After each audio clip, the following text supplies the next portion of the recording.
கல்யாணம் பண்ற எல்லாருமே நம்ம வாழ்க்கை ரொம்ப அழகானதா இருக்கணும். காதல் ரொம்ப அழகானதா இருக்கணும்.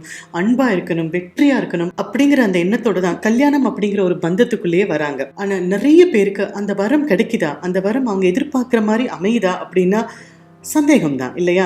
நெறைய பேரு குழந்தைகளுக்காக, சொசைட்டிக்காக, நெறைய விஷயத்துக்காக அட்ஜஸ்ட் பண்ணி, விட்டு குடுத்து போயி, காம்ப்ரமைஸ் பண்ணி, அவங்க வாழ்க்கைய ஏதோ மேனேஜ் பண்ணி ஓட்டிட்டு இருக்காங்க அப்படின்னாலும், அங்க இங்க 1, 2 பேர் ரொம்ப சந்தோஷமா இருக்கிறதையும், ரொம்ப அழகா இருக்கிறதையும், சரியான மெச்சூரிட்டியோட இந்த ரிலேஷன்ஷிப்ப டீல் பண்ணி, ஒரு ஃபேமிலிய ரொம்ப சக்சஸ்ஃபுல்லா கொண்டு வரதையும், குழந்தைகள ரொம்ப அழகா வளர்க்கிறதையும் நம்ம பார்த்துட்டு தான் இருக்கோம்.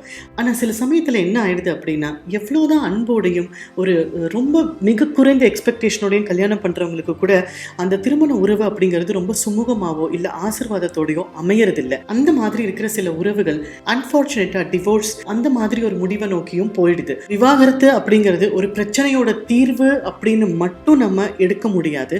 விவாகரத்து அப்படிங்கும் போது நம்மளுடைய வாழ்க்கையில இன்னொரு கட்டத்தோட இன்னொரு புதிய ஃபேஸோட ஒரு தொடக்கம் தான். அங்கேயும் நமக்கு போராட்டம் இருக்கு, அங்கேயும் சங்கடங்கள் இருக்கு, அங்கேயும் நிறைய சேலஞ்சஸ் இருக்கு. ஆனா விவாகரத்து அப்படிங்கிற ஒரு பெரிய முடிவு எடுக்கிறவங்களுக்கு தான் தெரியும் அது எவ்வளவு அவசியமானது, அவங்களுடைய வாழ்க்கைக்கு அது அன்அவாய்டபிளா போயிடுச்சு அப்படிங்கிறது அந்த முடிவை எடுக்கிறவங்களுக்கு மட்டும்தான் புரியும். சுத்தி இருக்கிற யாருக்கும் அதுல இருக்கிற நியாயம் புரியறதுக்கு வாய்ப்பில்லை.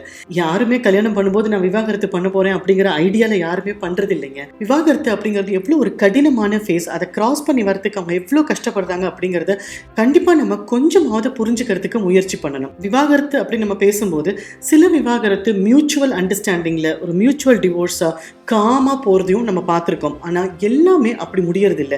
சில விவாகரத்தெல்லாம் ரொம்ப அக்லியா ஒருத்தர் ரொம்ப அவமானப்படுத்தி உதாசீனப்படுத்தி ரொம்ப தரம் தாழ்த்தி பேசி ரொம்ப கஷ்டப்பட்டு விவாகரத்து வாங்கினதுக்கு அப்புறமும் அந்த ஒரு உறவுகிட்டேருந்து பிரிய முடியாம அதே மன வேதனையிலையும் இல்லைன்னா அதே மன கஷ்டத்திலையும் இருக்கிறதையும் நம்ம பார்த்துட்டு தான் இருக்கோம்.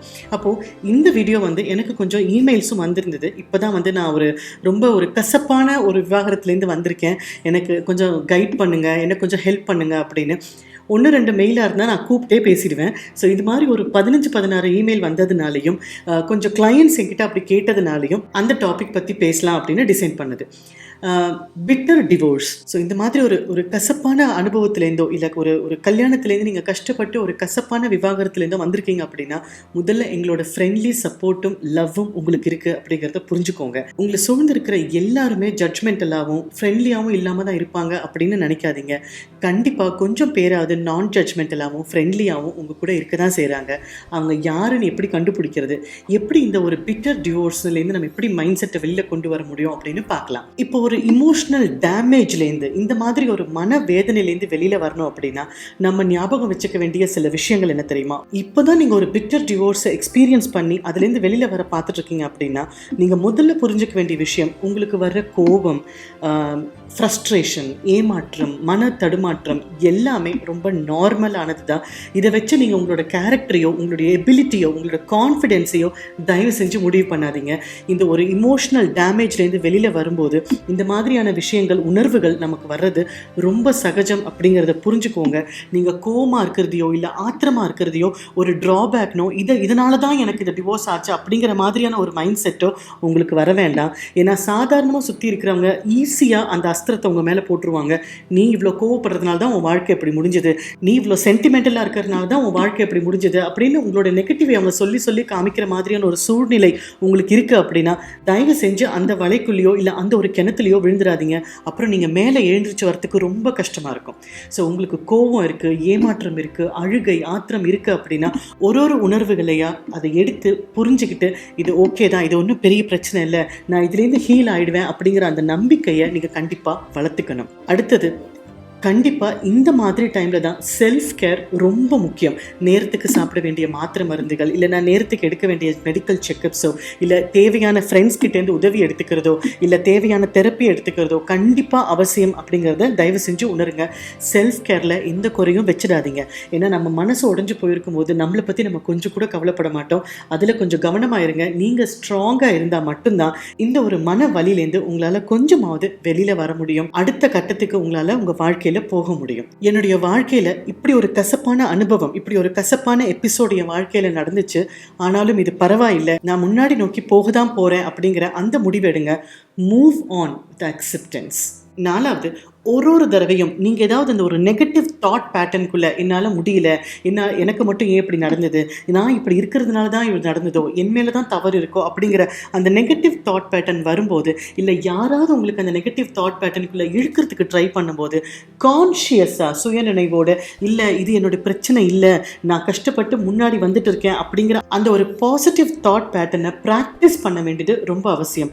ஒரு தடவை உங்களுக்கு நெகட்டிவான விஷயம் ஞாபகம் வரும்போதும், இல்ல இதுலேருந்து நான் டெஃபினட்டா மீண்டு வரப்போறேன், நான் என்னுடைய வாழ்க்கையில அடுத்த கட்டத்தை நோக்கி நான் போக போறேன் அப்படிங்கிற அந்த ஒரு பாசிட்டிவ் தாட் பேட்டர்னை கொண்டு வர வேண்டியது கட்டாயமா உங்களுடைய கடமை தான். உங்களுக்கு தேவையான ரொம்ப அவசியமான ஒரு அலர்ட் மெசேஜ் உங்களுக்கு அதுதான் அப்படிங்கறத ஞாபகம் வச்சுக்கோங்க. அடுத்தது, சாதாரணமா நமக்கு இந்த மாதிரியான ஒரு ஏமாற்றமோ இல்ல துரோகமோ வலியோ நமக்கு இருந்தது அப்படின்னா, நம்ம அன்கான்ஷியஸா இந்த விஷயங்கள் எல்லாம் வெளிப்படுத்துற ஒரு ஸ்கேப் கோட் உங்க குழந்தைங்களாவோ இல்லைன்னா உங்களுக்கு உண்மையிலேயே அன்பு கொடுக்குறவங்களாவோ இல்லாம பாத்துக்கோங்க. நம்மளை யாரு அன்பா கவனிச்சுக்கிறாங்களோ அவங்க மேலதான் நம்ம ரொம்ப கோவப்படுவோம், அதுதான் இயல்பு.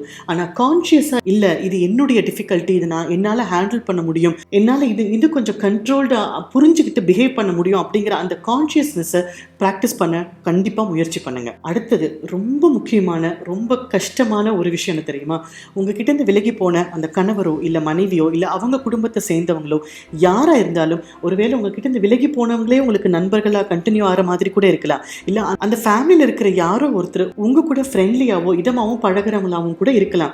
ஆனா யாரா இருந்தாலும் எந்த பவுண்டரி லைன்ல நீங்க அவங்களை நிக்க வைக்க போறீங்க, உங்களோட எந்த விஷயத்துல மேற்கொண்டு அவங்க தலையிட முடியும், சில விஷயங்கள்ல தலையிட முடியாது அப்படிங்கிற அந்த ஒரு பவுண்டரி லைனை கண்டிப்பா நீங்க உங்க மனசுக்குள்ள வரிக்கும் போதுதான் மற்றவங்க கிட்ட உங்களால கான்ஃபிடென்ட்டா சொல்ல முடியும். ஸோ இந்தந்த மாதிரியான உறவுகள் கிட்ட இருந்து நீங்க எந்தெந்த மாதிரியான பவுண்டரி லைன் போடுறீங்க, எப்படி நீங்க அவங்க உலகத்துல இனிமே நீங்க பாக்குறீங்க, எந்த ஒரு நோக்கத்தோட அவங்களை நீங்க உங்க வாழ்க்கையில அலவ் பண்ண போறீங்க அப்படிங்கறத அந்த முடிவை தெளிவா எடுக்க வேண்டியது இந்த நிமிஷத்துல அது ரொம்ப கட்டாயமா இருக்கும். இந்த மாதிரி ஒரு கசப்பான ஒரு டிவோர்ஸ்ல இருந்து வெளியில வரும்போது உங்களுக்கே நீங்க பண்ணிக்க கூடாத 4 விஷயங்கள் என்ன தெரியுமா? முதல்ல, பிளேமிங் யுவர் செல்ஃப். இது எல்லாமே என்னுடைய தவறுனால மட்டும்தான் நடந்தது அப்படின்னு நீங்க தயவு செஞ்சு உங்களை பிளேம் பண்ணிக்காதீங்க. கண்டிப்பா ஒரு விவாகரத்துன்னு வரும்போது அந்த கணவன் மனைவி 2 பேருக்குமே சரியான பங்கு இருக்கு அப்படின்னாலும், இல்ல ஒரு சில உறவுகள்ல ஒரு சிலருக்கு கூடுதல் பங்கு இருக்கு அப்படின்னாலும், கண்டிப்பா நம்மளுடைய தவறும் 1 2 இங்க அங்க இருக்கும் அப்படிங்கிறது மறுக்க முடியாத உண்மை. ஆனா அதுக்காக எல்லா பிளேமையும் உங்க மேலதான் எடுத்துக்கணும், நீங்க சரியா இருந்திருந்தா நல்லா இருந்திருக்கும் அப்படிங்கிற மத்தவங்களோட காமெண்ட்டை உங்களோட கான்ஃபிடென்ஸ்ல லேபிள் பண்ற மாதிரி யூஸ் பண்ணிக்காதீங்க. உங்களை மட்டுமே உங்களையோ நீங்க எப்பயுமே பிளேம் பண்ணிக்காதீங்க. சில சந்தர்ப்ப சூழ்நிலைகளாக நீங்க இந்த மாதிரி ஒரு முடிவெடுக்க வேண்டி வந்துடுச்சு. விவாகரத்து அப்படிங்கிறது ஒரு பர்சனை டிஃபைன் பண்ற ஒரு ஐடென்டிட்டி கிடையாது, ஒரு பர்சனை ஒரு டிஃபைன் பண்ற ஒரு லேபிள் கிடையாது. அது ஒரு அசௌகரியம். அந்த அசௌகரியத்திலேருந்து நீங்க வெளியில வந்திருக்கீங்க. இனிமே சௌகரியத்தை நோக்கியோ இல்ல கொஞ்சம் நிம்மதி நோக்கியோ போறதுங்கிறது கண்டிப்பா நல்ல விஷயம் தான் அப்படிங்கறத கொஞ்சம் கொஞ்சமா உணரத்துக்கு முயற்சி பண்ணுங்க. இது எல்லாமே ஒரு நாள்லையோ இல்லைன்னா கொஞ்ச நாள்லையோ மாறப்போற விஷயங்கள் கிடையாது. நமக்கு காயம் பட்டுதுன்னா நமக்கு வலிக்குதுன்றதை விட அந்த காயத்தை மறுபடியும் ஞாபகப்படுத்துற நிறைய பேர், நிறைய சூழ்நிலைகள் உங்களை சுத்தி இருக்கு அப்படிங்கிறத மறந்துடாதீங்க. அதனால இந்த உணர்வுகளோ இல்லை இந்த ஒரு நெகட்டிவிட்டியோ இல்லைன்னா இந்த ஒரு வலியோ செட்டில் ஆகிறதுக்கு கொஞ்சம் நாள் எடுக்கலாம். நீங்க அதை அக்செப்ட் பண்ணும்போது தான் உங்களால கொஞ்ச நாளைக்கு சின்ன சின்ன ஸ்டெப்ஸ் எடுத்து சின்ன பேபி ஸ்டெப்ஸ் எடுத்து உங்களால அதுலேருந்து வெளியில வர முடியும். முழுசா இந்த வழியிலேருந்து வெளியில வர முடியுமா அப்படின்னு கேட்டிங்கன்னா அது கொஞ்சம் கஷ்டம்தான். ஆனால் நம்ம ப்ராக்டிஸ் பண்ணும்போது, நம்ம இதெல்லாம் கான்ஷியஸாக இந்த ஸ்டெப்ஸ்லாம் நம்ம பண்ணும்போது அந்த ஒரு அனுபவத்தை நம்ம வலி இல்லாமல் நம்மளால் பார்க்க முடியும். நமக்கு சில விஷயங்கள் ஞாபகம் வரும்போதெல்லாம் வலியோடையும் வேதனையோடு தான் ஞாபகம் வரும் அப்படிங்கிற சுச்சுவேஷன்லேருந்து மாறி நம்மளால் அதையும் நம்ம வாழ்க்கையில் ஒரு பங்காக தூரம் நின்று அந்த விஷயத்தை நம்மளால் பார்க்குற அளவுக்கு பக்குவம் அடைய முடியும் அப்படின்னு வேணா நம்ம சொல்லலாம். இந்த மாதிரி ஒரு கஷ்டமான சிச்சுவேஷன் நமக்கு வரும்போது நம்மளையும் அறியாம நம்ம போய் விழற இன்னொரு குழி எது தெரியுமா? செல்ஃப் பிட்டி, சுய பச்சாதாபம் அப்படின்னு சொல்லுவாங்கல்ல, அதுதான். யாரையாவது பார்க்கும்போது ஐயோ இவங்கெல்லாம் நல்லா இருக்காங்களே, நமக்கு மட்டும் ஏன் இந்த நிலைமை, ஐயோ இவங்கெல்லாம் பாரு இவ்வளோ செட்டில்டா இருக்காங்க, நம்ம மட்டும் ஏன் இப்படி கஷ்டப்படுறோம், நம்ம மட்டும் ஏன் தனியா இப்படி அவஸ்தைப்படுறோம் அப்படிங்கிற அந்த ஒரு செல்ஃப் பிட்டி நமக்கு சில தவறான முடிவுகளை எடுக்கிறதுக்கு உந்துதலா இருக்கும் அப்படிங்கிறது மறந்துடாதீங்க. அதனால எந்த ஒரு சிச்சுவேஷன்லையும் செல்ஃப் பிட்டி வேண்டாம். ஏதோ என்னுடைய வாழ்க்கையில் இப்படி ஒரு எபிசோட் வந்துச்சு, பார்த்துக்கலாம், என்ன நடக்குதுன்னு பார்க்கலாம் அப்படின்னு அதுக்கு உண்டான ரெக்கவரி என்னவோ கோப்பிங் என்னவோ அதை நம்ம நோக்கி போகும்போது இந்த செல்ஃப் பிட்டி குறையறதுக்கும் மறைஞ்சு போகிறதுக்கும் நிறைய வாய்ப்பு இருக்குது. 4வது, இந்த 3வது பாயிண்டோட கண்டினியூவேஷனா எப்போ நமக்கு செல்ஃப் பிட்டி இருக்கோ, எனக்குன்னு யாரும் இல்லை, நான் தனியாக போயிட்டேனே, நான் தனியாக உட்காந்துருக்கேனே அப்படிங்கும்போது நிறைய பேர் எடுக்கிற இன்னொரு தவறான முடிவு, ரஷ்ஷிங் இன்டு another ரிலேஷன்ஷிப், ரொம்ப வேகமாக ஒரு இமோஷ்னல் அவுட்பர்ஸ்டில் இது சரியான நபரானு தெரியாமல் புரிஞ்சுக்காம டக்குன்னு வேற ஒரு ரிலேஷன்ஷிப்குள்ளே போகிறது.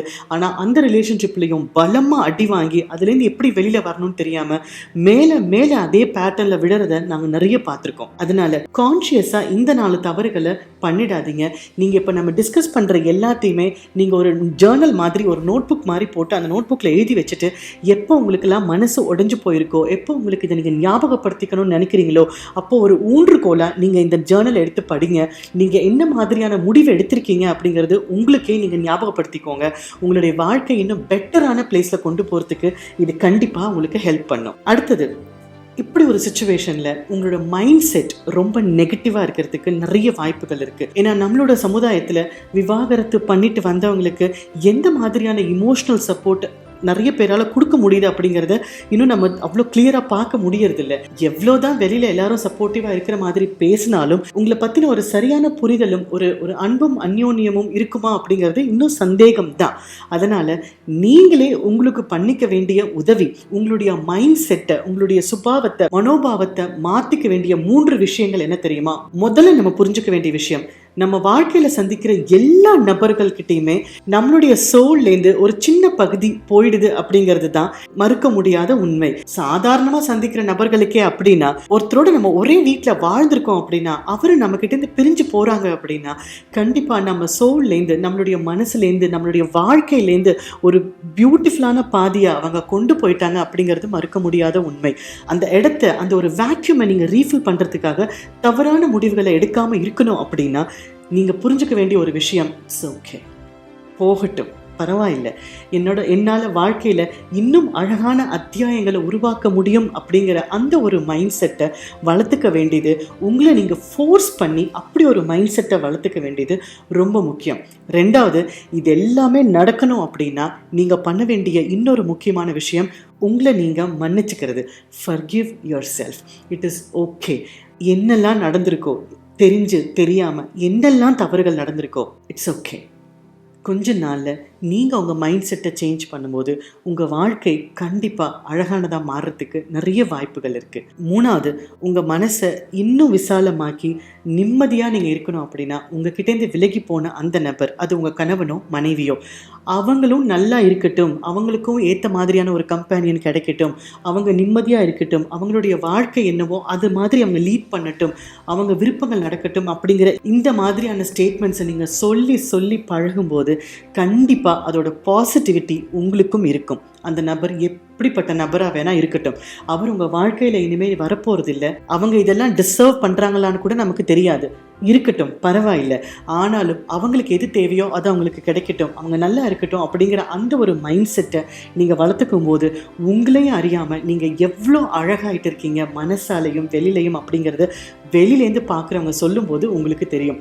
இந்த 3 விஷயத்தில் நீங்கள் ஃபோக்கஸ் பண்ணி உங்களுடைய மனோபாவத்தையும் உங்களுடைய மைண்ட் செட்டையும் மாற்றும் போது கண்டிப்பாக இப்படி ஒரு கஷ்டமான, ஒரு கசப்பான ஒரு சூழ்நிலையிலேருந்து உங்களால் வெளியில் வர முடியும். நீங்கள் தயவு செஞ்சு ஒரு பேப்பர்லேயோ இல்லைனா ஒரு சார்ட்லேயோ இப்போ நான் சொல்ல போகிற 3 ஸ்டேட்மெண்ட்ஸை எழுதி உங்கள் கண்ணில் படுற மாதிரி வச்சுக்கோங்க. எப்போல்லாம் உங்களுக்கு மனசு உடஞ்சி போச்சோ, எப்போல்லாம் உங்களுக்கு மனசு வேதனையாக இருக்கோ, அப்போல்லாம் இந்த சார்ட் உங்கள் கண்ணில் படுற மாதிரி நீங்கள் எழுதி வச்சுக்கோங்க. அந்த 3 மந்திரங்கள் என்ன தெரியுமா? முதல்ல, you deserve happiness and you're going to get it. உங்களுக்கும் சந்தோஷம் உரித்தானது தான், உங்களுக்கும் அந்த சந்தோஷம் கிடைக்க தான் போகுது அப்படிங்கிற அந்த ஒரு விஷயம்தான். 2வது, கண்டிப்பாக உங்கள் வாழ்க்கையில் அன்பு, அரவணைப்பு, அந்யோன்யம், காதல் எல்லாமே திரும்ப வரதான் போகுது. கொஞ்சம் டைம் கொடுங்க. இந்த ஒரு பெரிய காயம் உங்கள் மனசுலேருந்து ஆறுறதுக்கு கொஞ்சம் டைம் கொடுங்க. கண்டிப்பாக இதெல்லாம் உங்களுக்கு கிடைக்கும். You will find love again. 3வது, எவ்வளோ கஷ்டம் தாண்டி நீங்கள் வந்திருக்கீங்க, எவ்வளோ அவமானங்கள், துரோகங்கள், வலி, வேதனை எல்லாம் தாண்டி இருக்கீங்க. இதுலேருந்து வெளியில் வரத்துக்கு உங்களால் ஆன எல்லா முயற்சியும் நீங்கள் எடுத்துகிட்டு இருக்கீங்க அப்படின்னா கண்டிப்பாக நிம்மதியும் உங்களுக்கு கிடைக்கும். You'll find piece again. இது 3 மந்திரங்களையும் நீங்கள் எழுதி வைங்க. நீங்கள் எங்கே இருந்தாலும் உங்கள் மனசு உடையும் போது நீங்கள் திரும்ப திரும்ப பார்த்துட்டே இருங்க, சொல்லிகிட்டே இருங்க. கண்டிப்பாக உங்களுடைய வாழ்க்கையில் அடுத்த அத்தியாயம் மிக அழகானதாகவும் அன்பானதாகவும் இருக்கும். All the best.